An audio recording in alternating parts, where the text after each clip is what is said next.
So I'd like to share with you, Be'ezus Hashem, one or two thoughts on Parashat Shemos.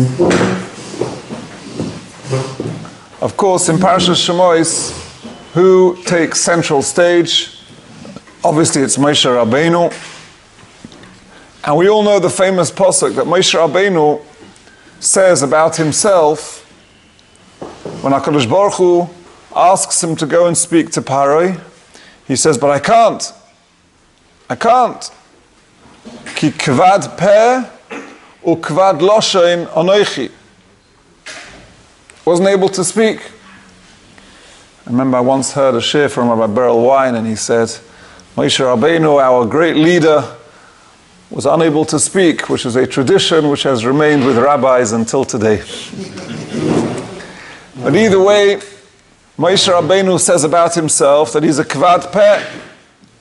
He's a kvad loshein, he's unable to talk, so how can he be the representative to Paroi? Now what does that mean exactly, that he's the kvad peh and he's the kvad loshein? So some explain, some Rishonim, the Rashbam and others, that it doesn't mean that he had something wrong with his speech. Rather it means that he didn't know the language. He could talk perfectly, but he was unable to talk the language of the Mitzrayim because he says, it's true I was born here, but I left. Moshe Rabbeinu at this story was 80 years old. So he says, I've been out of Mitzrayim for so long that I no longer remember the language of Mitzrayim. And that's what it means, kvad peh or kvad loshein. Not that there's anything wrong with my speech. I have a language problem. But we know that most Rishonim disagree. And of course, Rashi, ala makom, says that he was megamgem. Megamgem means he had a stammer. He stuttered. He had a speech impediment. In fact, Rabbeinu Bachai says, if you notice carefully, the pasuk had two lashonos, kvad peh or kvad loshein. Peh is the mouth, loshein is the tongue. We know that some of the aleph base, some of the letters we use the teeth, zayin and shin, and sin and tzadi. So Rabbeinu Bachai says, Moshe Rabbeinu was unable to pronounce those letters. That's what it means, a kvad peh. But there are other letters that you use more the tongue, like dalad and tes and lamed. So those letters were included in kvad loshein. So either way, Moshe Rabbeinu had a speech impediment. Now, where did this speech impediment come from? So the Ibn Ezra says he was born with it. He was born with it. The Abar Benel said he had some strange growth in his mouth. And that's why he said, Va'ani aral sfasayim. What does aral mean? Like orlo. Just like when a child is born, he has orlo, extra skin. He has some extra skin in his mouth. But we all know the famous story in the Medrash that seems to suggest otherwise. That Moshe Rabbeinu was taken as a very young child, as we all know, to the palace. He's sitting on Paro's lap, and he grabs the crown of Paro's head. And Paro is very perturbed by this. And he sees that maybe this is a sign of things to come. Does this mean that it's going to come the day that Moshe Rabbeinu is going to challenge his malchus? Which of course was true. So he wanted to put him to death. But Yisro was there to save the day. And Yisro said, no, he's just a baby, he's just a child. Put in front of him gold, and put in front of him coal, burning coal, and we'll see. If he goes for the gold, well then you're right. Seems to be that already at this young age he has an appreciation for something expensive. But if he goes for the burning coal, then you see that he's just a young baby. He has no idea, and anything that's bright and sparkling, he'll go for. They do this experiment. Moshe Rabbeinu's hand goes towards the gold. The Malach Gavriel pushes it, and he grabs hold of the coal. It was burning, it was hot. He puts it in his mouth in order to cool down his fingers, and because of that he burned his mouth or his tongue, and from then on he was a kvad peh and a kvad loshein. So either way, we definitely have different interpretations of what does this mean, kvad peh, kvad loshem, but as mentioned, most opinions explain that it doesn't mean that he had a language problem, but rather he had a speech problem. So the big question that needs to be asked is, everything, of course, that happens to us, kol shekain, even more so, anything that happens to a leader of Klal Yisrael is all b'hashkacha protis. It's all divinely orchestrated. So the big question is, why is it that Moshe Rabbeinu, the leader of Klal Yisrael, had to have a speech impediment? So what will we say? Well, he had the story. He grabbed the coal. But that's also hashkacha protis. It must be that HaKadosh Baruch Hu wanted that to happen. So even if HaKadosh Baruch Hu wanted it to happen, we need to ask the question, why did he want it to happen? So the Ramban says an incredible thing, that Moshe Rabbeinu, it was very hard for him to speak. He doesn't explain why HaKadosh Baruch Hu wanted this to happen, but he just says it was very hard for him to speak, but actually he was quite happy about it, because he thought that that would be his excuse not to have to go to Paro. So he never davened for a refuah shalema, and because he never davened for a refuah shalema, HaKadosh Baruch Hu didn't heal him. The implication is, had he only davened, he would have been zeicha to a refuah shalema. But I'd like to share with you what it says in the Ran. The Ran is one of the great Rishonim. The Ran has a sefer, Droshes Horan, and the Ran says the following very important principle. Why is it that Moshe Rabbeinu, our great leader, was unable really to speak properly? So the Ran says an incredible yesod, which actually is a frightening yesod. And he says, if Moshe Rabbeinu would have been able to speak properly and would have been a great orator, then maybe there would be people who would come along and say, he smooth-talked Klal Yisrael into believing in Hashem.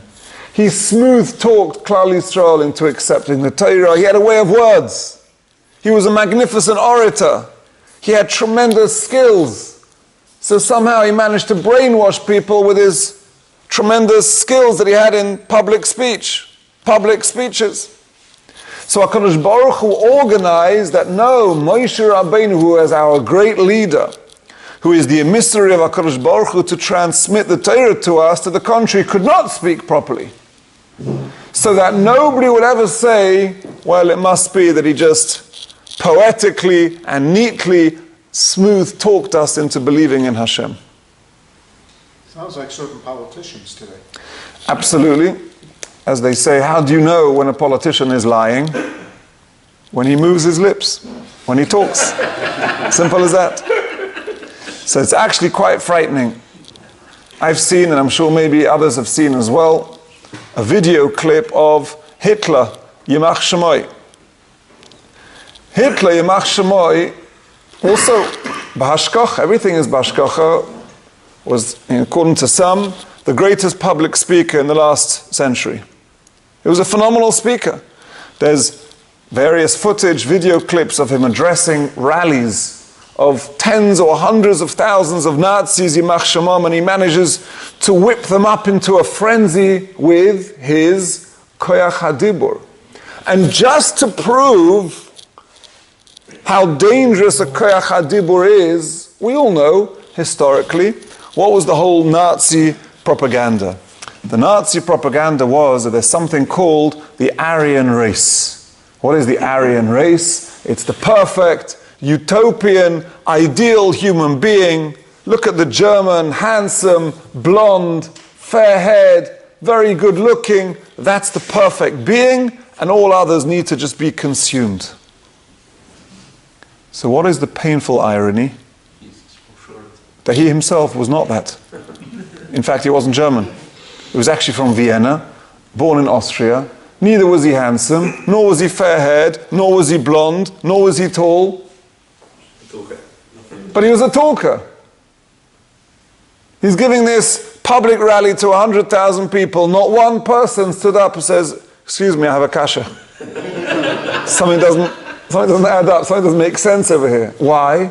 That's the koyach hadibur. That's the koyach hadibur. Somebody who is gifted, and it was a gift, it was bahashkocha, it wasn't a mistake. Somebody who is gifted with a koyach hadibur can smooth talk thousands and hundreds of thousands of people into believing anything you want.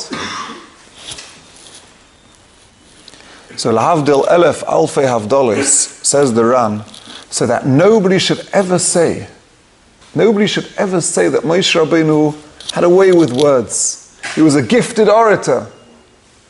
And he just smooth talked Klal Yisrael into believing whatever he wanted to them to believe. HaKadosh Baruch Hu b'hashkocha protis arranged that actually he was unable to speak properly at all. So nobody could accuse him of that. Another frightening historical fact, again, those who know a little bit of history about the Second World War. The Nazis, Yimach Shemom, had a propaganda machine. PR, public relations.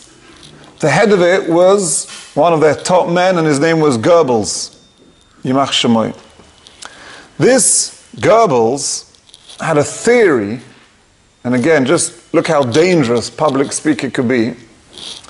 Never tell a small lie, only tell a big lie. Because if you tell a small lie, people will say, oh, I think you're exaggerating a bit. Who says it was quite like that? But if you tell a lie which is so big, what will people say? He can't be exaggerating. I mean, it's so fantastic. If I would tell you, do you know, unbelievable, I just came out of a cab and I saw this pink elephant dancing around Nachal Lachish. Nobody's going to say I'm exaggerating. If I told you, do you know, I saw 10 dogs, you say, oh, who says it was 10? Maybe it was 7. If I say it was a pink elephant, nobody's going to say, no, it wasn't a pink elephant, actually it was a small cat. Nobody makes such a big mistake. That was his theory. Tell the big lie. And that's what they did. They told lies. And that's what they spread around the world. And they told such big lies that they succeeded in convincing people. That's the koyach hadibur. That's the koyach hadibur. Look what goes on today. So look what happens today. It's all in what you say, and Photoshop, and record. As Mark Twain once said, Chazal tell us, Im yesh chochma bagoyim, ta'amin. I think Mark Twain once said, when all else fails, try the truth. Try the truth, if all else fails. But there are many, like we've just quoted, who don't try the truth. And rather, with this talent, with this gift of speech, anybody can be convinced to believe anything. So chas v'shalom, so that should never happen in our history. Moshe Rabbeinu, therefore, was unable to really be a public speaker. He couldn't speak properly. And that way, everybody could be convinced that if people believed, it was authentic. If people believed, it was the emes. Nobody smooth talked us into anything.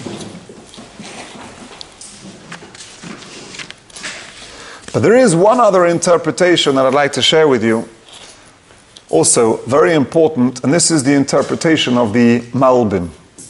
We just quoted the Ran. Hundreds of years later, the Malbim in Germany explained the following. A different explanation, but also very fundamental. Moshe Rabbeinu is the most critical, the most important person in the history of the Jewish nation. Why?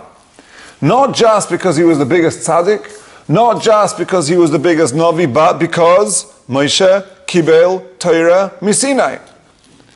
Our whole Messiahs, the whole transmission of Torah from HaKadosh Baruch Hu to Klal Yisrael comes about through Moshe Rabbeinu.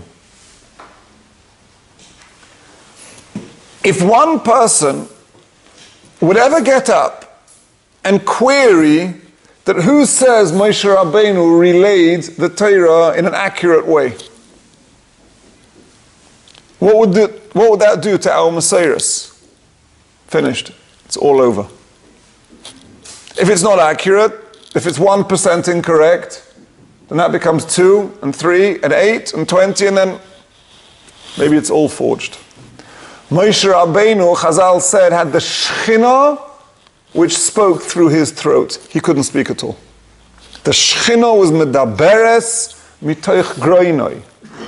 Says the Malbim, that was the reason why. The reason why was because Moshe Rabbeinu had to have the koyach of speech taken away from him. Because otherwise, what will people say? Similar to what the Ran was saying. Not that he smooth talked people into it like the Ran says, but similar. Rather, who says he said it accurately? Maybe HaKadosh Baruch Hu told him one thing, but then he relayed it slightly differently. So HaKadosh Baruch Hu arranged that he couldn't relay it differently because actually HaKadosh Baruch Hu spoke through his throat. So whatever you heard from Moshe Rabbeinu, you were actually hearing from HaKadosh Baruch Hu. You were actually hearing directly from HaKadosh Baruch Hu. And that way, when we learn a Mishnah, Moshe Kibel Torah Misinai, then that's translated accurately. Moshe Kibel Torah Misinai. Every word that we learn in the Chumash until today are the exact words that HaKadosh Baruch Hu told Moshe. How do you know? Maybe he misunderstood, maybe he added, maybe he deviated. He couldn't speak at all. In fact, in the parasha of Yisroi, of course, Parashas Yisroi is the parasha of Matan Torah, and it says, Eile hadvorim, these are the words, asher tedaber el bnei Yisrael. And Rashi says there, what does it mean, Eile hadvorim? Loi pochais v'lo yesa. Not more and not less. There's another pasuk, Koi soimar lebeis Yaakov. This is what you should tell to Klal Yisrael. And Rashi says, Beloshein hazeh u'keseida hazeh. This loshen, this seder, no additions, no deviations. Because if there would be the smallest, tiniest deviation in what HaKadosh Baruch Hu tells Moshe, and then Moshe Rabbeinu tells Klal Yisrael, then our whole Messiahs cannot be any more claimed to be authentic. So we see Rabbi say, in one pasuk in our parasha, it seems to be just an innocent, innocuous, maybe interesting pasuk that Moshe Rabbeinu was unable to speak, but look how many tremendous lessons that we learn from this pasuk. Like the Ramban, the Ran taught us, in order that Moshe Rabbeinu should never be accused of just convincing people with his koyach hadibur, as the Malbim tells us, in order to make sure that the transmission of Torah is absolutely authentic. I'd like to share with you, if I may, another idea in this week's parasha, also of course about Moshe Rabbeinu. Imagine you opened your mailbox today and you see you received a wedding invitation. Very exciting, Baruch Hashem, who's getting married. You open it up and it says, we'd like to invite you to the wedding of a boy who's marrying a girl. Adkan. Rather anonymous looking wedding invitation. Isn't that what happens in this week's parasha? Vayelech ish mi beis Levi, vayikach es bas Levi. A man went from the house of Levi and he married a daughter of Levi. We know who they are. It's Amram, the leader of Klal Yisrael at the time, who's marrying Yecheved, the daughter of Levi. So, what's the big secret? What's the big secret? Why is this anonymous chasna invitation? A Levi went and he married a daughter of Levi. No names.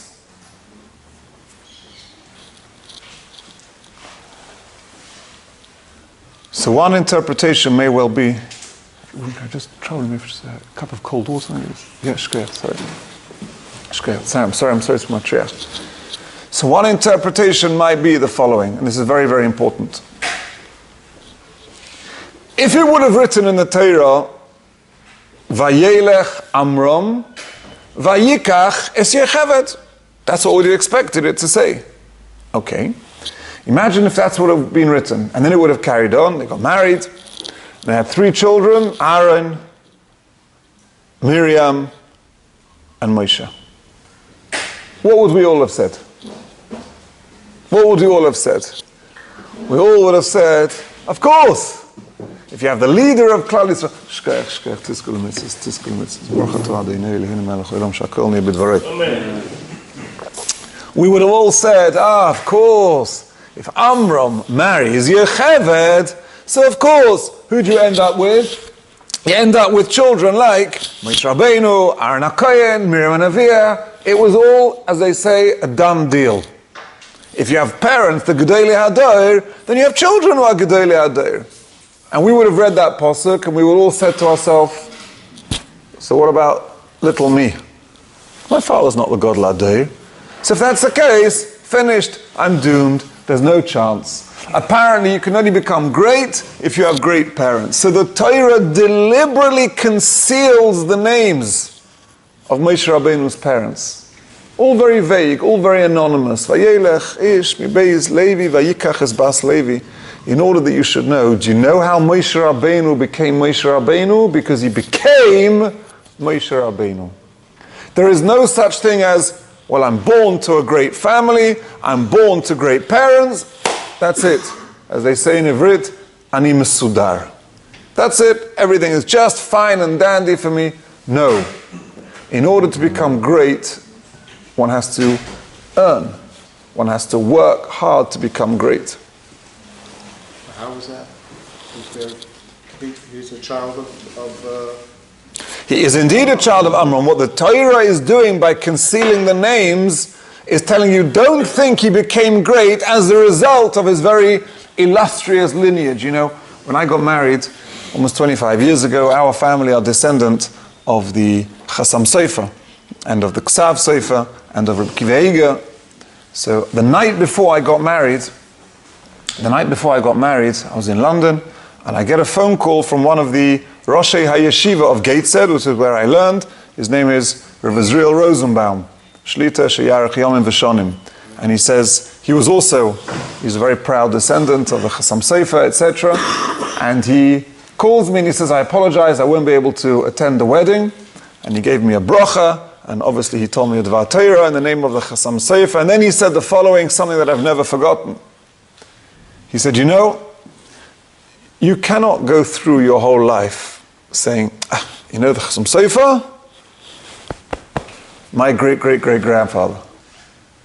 You have to behave in a way that the Chassam Sofer looks at you and says, that's my great-great-great-great-grandson.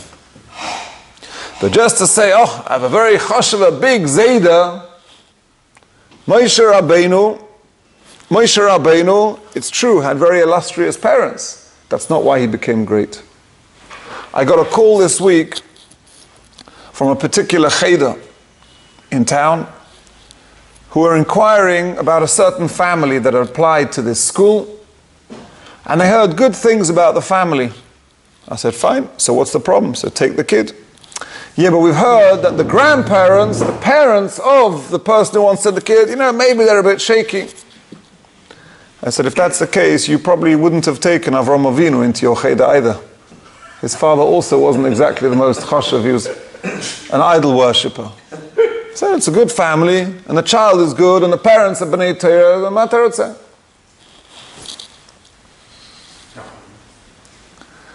So I'll tell you a little secret. This week's parasha Shemois, is actually my bar mitzvah parasha. And 33 years ago, thank you. 33 years ago, at my bar mitzvah parasha Shemois, I assume people are not so good at maths here, I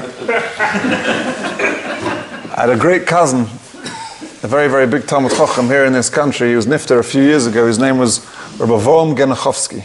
Rabbi Avram Genachowski, Zeichat Tzaddik Livracha. He was a huge Talmud Chacham, a goyin, absolute ilui, genius. Amongst his many other attributes was he was extremely humble, incredibly humble, incredibly humble.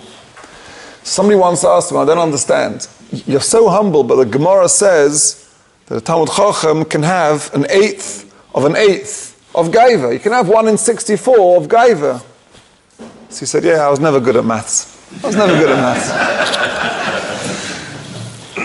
So either way, a number of years ago, Al Kolponim, at my bar mitzvah, I remember my father said that we all know the pasuk in this week's parasha that Shifra and Puah saved the lives of the Jewish boys, and what was their reward? So the Torah says, Vayas lohem batim. Literally translated, HaKadosh Baruch Hu made houses for them. So Rashi says, what does it mean, batim? Bote malchus, bote kahuna, and bote levia. Great homes. Royalty, kahuna, and levia. So my father asked, how did Rashi know that's what it means, batim? Homes. So presumably it means great homes. Okay, we can assume that. But how does Rashi know it means malchus, kahuna, levia? Maybe it means batim of tzaddikim. Maybe it means batim of talmidei chachomim. Maybe it means batim of yirei shomayim. And he answered a very simple answer, because there's no such thing. If you're born into a home of a kohen, then you are automatically a kohen. That's your home. It's automatic. You don't have to do anything to achieve to become a kohen. If your father's a kohen, you're a kohen. If your father's a Levi, you're a Levi. If your father's a melech, then you're a melech. That's a bias. Tomorrow, Mitzvah Hashem in davening, we're all going to say, Beis Yisrael, Baruch Hu es Hashem. Beis Aharon, Baruch Hu es Hashem. Beis HaLevi, Baruch Hu es Hashem. How does it carry on? Yirei Hashem, Baruch Hu es Hashem. 1 second. Beis Yisrael, Beis Aharon, Beis HaLevi, Yirei Hashem. Why didn't it say Beis Yirei Hashem? The house of. And the answer is because there's no such thing. You could be Beis Yisrael. If you're born into a Jewish home, if your mother's a Jew, then you're a Jew. If your father's a Kohen, then you're a Kohen. If your father's a Levi, your father's a Melech. That's a bias. But there's no such thing. That's how Rashi knew. There's no such thing as a batim of Talmidei Chachamim. Oh, my father's very great. I'm guaranteed. No. If you'll excuse me, I am from the UK, as some of you are. We said you're allowed to quote a goy. Chazal tell us, sometimes we have to learn from a goy what to do, and sometimes we have to learn what not to do. So there was a very famous prime minister in England called Winston Churchill. Winston Churchill once said the following: some people are born great, some achieve greatness, and others have greatness thrust upon them. Again, 3 parts of that sentence. Some people are born great, some achieve greatness, and some have greatness thrust upon them. Lahavdil, what the Torah is teaching us, that's not true. Some people achieve greatness and that's it. Nobody is born great and nobody has greatness thrust upon us. If somebody is born into the home of a Kohen, it's true he's a Kohen. Doesn't mean he's a greater person. There's halachas, you have to be mechabed the Kohen. There's halachas of Kedusha, but he doesn't get any Gan Eden because he happens to be a Kohen. He's not a greater person. He might be a more important person because he has a role of working in the Beis HaMikdash. But some people are born great, there's no such thing. Some people have greatness thrust upon them, no such thing. Greatness has to be achieved. And that's why the Torah is concealing the names of Moshe Rabbeinu's parents and Aaron HaKohen's parents and Miriam and Neviah. It's true they were great, but don't think that it's because of that automatically they had 3 great children. No. Not only that, it's true, on the one hand, if somebody has great parents, it's no guarantee that he'll be great. And on the other hand, if indeed, irrespective of whether one's parents or grandparents are indeed great or not, each person is expected and is able to achieve greatness. Doesn't the Rambam say that everybody could be like Moshe Rabbeinu? Everyone, that's the Lashon the Rambam. Kol Adam Ra'uloi Liyois Tzadik Moshe Rabbeinu. Kol Adam. The Rambam doesn't say Kol Adam in parenthesis on condition you have great parents. Doesn't say that. Now there is a very interesting halacha. If you open up the Shulchan Aruch, you will see a very interesting halacha. The Ramah says that a young baby or any child should not nurse from a non-Jewish woman. He says quite clearly, the milk is kosher, and it's permissible, but it's not advisable. Metamtem es halev, it's exactly what he says. Metamtem es halev, it spiritually pollutes the lev. Now what does that mean? The Ramah just told you that the milk is actually kosher. So why is it metamtem es halev? How do you know? So what's the source? Obviously. So the Vilna Goyen over there sends you to a medrash. The source of this is a famous medrash from this week's parasha. Moshe Rabbeinu, they bring the Egyptian woman for him to nurse, and he doesn't nurse. Why not? So the medrash says, because he was the mouth that's going to talk with HaKadosh Baruch Hu. The mouth that's going to talk with HaKadosh Baruch Hu cannot nurse from an Egyptian woman. And that's why the Ramah is writing, so a child should not nurse from an Egyptian woman. Asks Rabbi Yaakov Kamenetsky, 1 second, something doesn't make sense over here. The Medrash says there was something very unique about Moshe Rabbeinu because he is the mouth that is destined to speak to the Shekhinah. So what's that got to do with me? Why is that written in? This Shulchan Aruch is not for Moshe Rabbeinu, it's for me.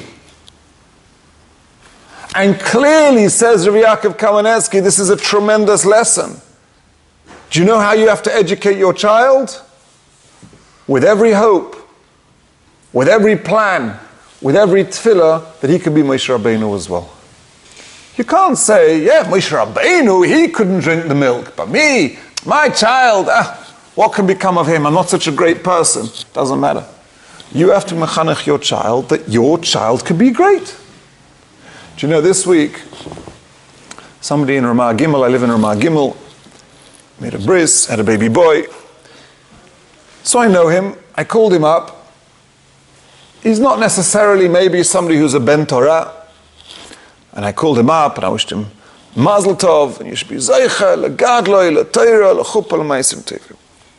And then I said to him, Mitz Hashem, you should be Zeicha, he should be a Godel Be Yisrael. And his reaction caused me a lot of pain. I wished him he should become a Godel Be Yisrael. You know his reaction was? He burst out laughing. As if to say, come on, what, my child? Wish me that he should be Bezrat Hashem, Shomer Shabbat. Wish me he should be Godel Be Yisrael. Come on, little old me. And it was very painful. Because if you don't believe that it can happen, then it certainly won't happen. Like we said, there's no guarantees. Who's one of the heads of Peretz? One of the heads of the BBC at the moment is a woman by the name of Mrs. Jenny Abramsky. Mrs. Jenny Abramsky is a totally irreligious, secular Jew. She's a granddaughter of one of the Gedolei Yisrael, Rav Chatzkel Abramsky. Rav Shach, Zeichat Tzalei Livrocha, only had one son. He had a daughter. One son was quite a modern Jew. All his children were off the derech. In fact, they changed their name because they were embarrassed to be called Shach. So there's no guarantees. One can have the most illustrious parents and there's no guarantee. But the other way around is also true. That even if one does not have illustrious parents, one can and one is expected to achieve greatness. And this therefore is, and I say this very delicately, is maybe the problem sometimes when we read biographies of great people in Klal Yisrael. Because sometimes the way they're written is, Reb Chaim Kanievsky, he knew all of the Torah. By the age of 7, he was learning 12 hours a day, and he knew all of Mishnayos, and by the age of 10, he knew Shas, and by the age of 15, he knew all of Zoya, and by the age of 20, he was making a Siyum B'chol HaTorah. And I'm reading this book, and I think to myself, one of the two. Either there's no hope for me. I wasn't doing any of this at the age of 7 and 10 and 12. Or it's just irrelevant. So either it depresses me or it just becomes irrelevant. You know why? Because there's a few chapters that are not written in that book. Chaim Kanievsky wasn't born great. He had a very illustrious father. His father was the stipler. His father-in-law was Rabbi Elyashiv. That's not why he was great. Do you know what the chapters that are not written in that book would read? What about all his struggles? What about the middays that maybe he wasn't so perfect as a child and he had to work on? But those, for whatever reason, are not described to us. So we get the mistaken impression, Rav Chaim Kanievsky, he's born to his father the stipler. He married the daughter of Rabbi Elyashiv. Ma tarotza mimeni. So what do you want from me? But if we would only know that Rav Chaim Kanievsky struggled. Every Gadol B'Yisrael struggled. But they overcame it. And they worked hard on themselves. And that's why they became great. There's a beautiful story with the Netziv. The Netziv has his famous commentary to the Torah. I'm sure you have it here in the Beis HaMedrash, the Hamek Dovo. And he wrote a number of other Sfarim as well. His most magnificent work was a sefer called the Hamek She'iltas, Hamek She'elo, Hamek She'elo. The Hamek She'elo is a 3-volume work. It's a commentary to what's called the She'iltas. And when he completed this work after many years, he made a big party, a big Seudah. And he stood up and he said, you might be wondering, why am I making such a big party? It's true. Very proud achievement. So he said, I'll tell you, because when I was a young boy, I wasn't very studious. And I was not really putting in my effort into Limud HaTorah. I was misbehaving. And I overheard my parents speaking in the kitchen. I was standing outside. They didn't know that I was listening. And I overheard my mother say, she said in Yiddish, "Was geht sein? What's going to be with our little Naftali Tzvi Yehuda? What's going to be with him? We know he has potential, but he's not applying himself. He's not putting in his koiches. We know he could be a big person. And what's going to come of him? Is he going to become a simple shoemaker?" And I was so moved by the tears of my mother that I decided to turn things around, and I started putting in koiches, and Baruch Hashem, I've now finished writing the Hamek She'elo. So why the Seudah? Because he says, after 120 and I come upstairs to the Bezdin Shul Malo, imagine had I just been a simple shoemaker. And they would have asked me, very nice shoes, but where's your Hamek She'elo? And I wouldn't have known what they were talking about. Hamek, what? Yeah, it's a great 3-volume magnificent work that you could have written. Me? Little old me, I'm a shoemaker. I don't know any Torah. I don't know anything. And then they'll show him the video, not of the life that he lived, but of the life that he could have lived. And they would have asked me, well, why didn't you live that life? You could have become great. And I wouldn't have had an answer. So I'm making a Seudah today to celebrate the fact that Baruch Hashem, I won't have to answer that question. That's an important story. Why? Because we're told that here one of the Gedolei Yisrael struggled as a child. And let's not make a mistake, everybody. To become a Gadol B'Yisrael, when I wish this young person this week, I hope your son becomes a Gadol B'Yisrael, I didn't necessarily mean that I have a long white beard and everybody running after him. What I meant was he'd fulfill his potential in becoming an Eved Hashem. And in that respect, every person can and must become a Gadol B'Yisrael. Yes, we may not have our names splashed upon the front page of the newspaper. That's not the definition of a Gadol B'Yisrael. We may not have our photographs plastered all over. That's not the definition of a Gadol B'Yisrael. Nobody will get extra Gan Eden because they had their photograph around, because they're famous. They'll get extra Gan Eden if they become a Gadol B'Yisrael. Not born to greatness, but achieving greatness. Becoming a Gadol. Becoming a Gadol. And if we don't believe that our children can become Gedolim, can fulfill their potential, become great people, then it won't happen. Like we said, there's no guarantees. Vayelech ish mi beis Levi, vayikach es bas Levi. It's all very anonymous. Don't think that Moshe Rabbeinu became great because he had great parents. No, he became great because he became great. So we have to help our children believe that they can become great. Of course, we have responsibilities of chinuch to our children, our grandchildren.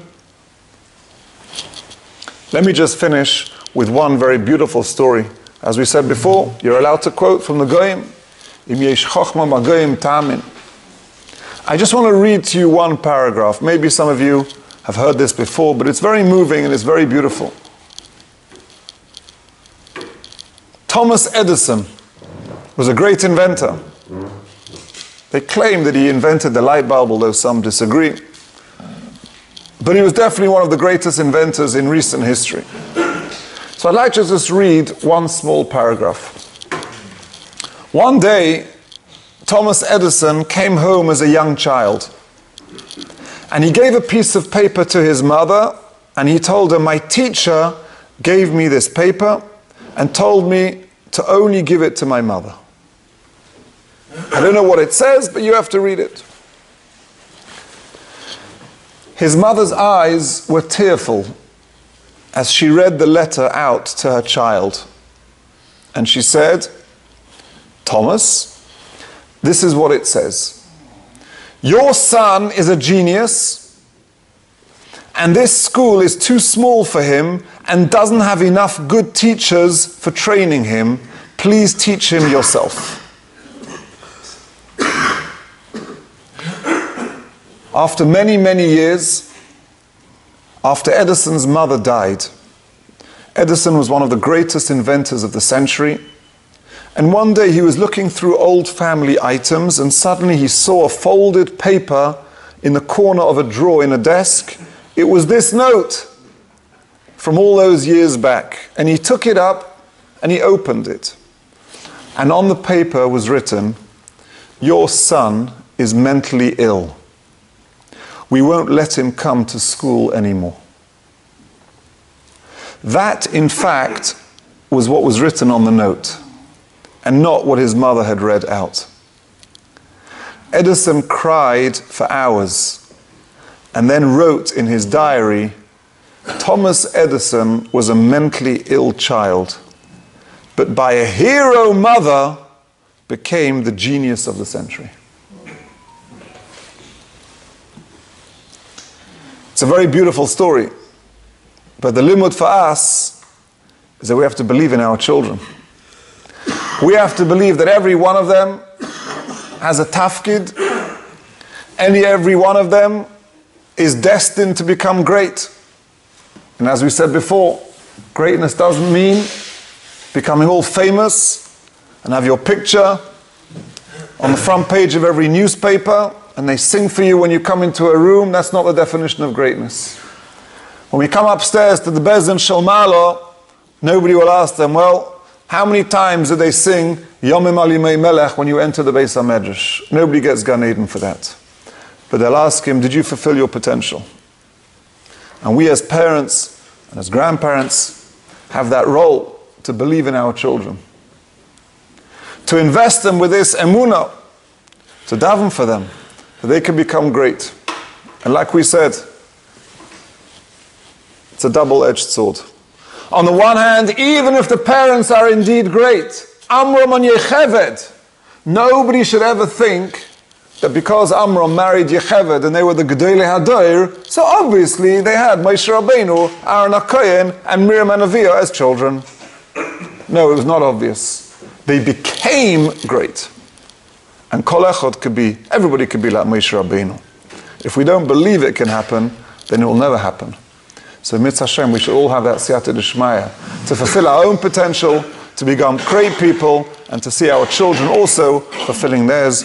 Amen v'amen.